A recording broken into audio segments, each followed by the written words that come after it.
So, dito naman po tayo sa pagdugtong ng string mga mi dahil maraming nagtatanong sa akin kung paano magdugtong neto. So, ganito lang ang gagawin natin mga mi. Dito sa may dulo ng tela ay guguntingin natin yan mga mi ng paslant.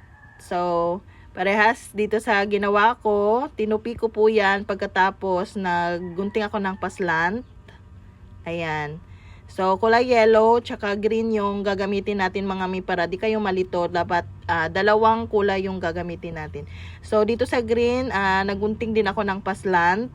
At pagkatapos dito mga mi ay magbutas tayo ng maliit lang po siya. Maliit lang yung yan.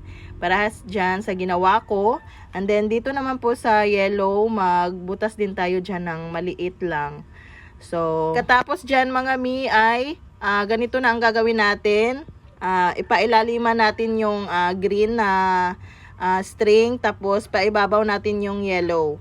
So, kung ano yung nasa ilalim mga mi, yan yung ilalagay natin dyan sa butas. So, green yung nasa ilalim. So, ang dulo po ng green, yan po yung ipapasok natin dyan sa butas.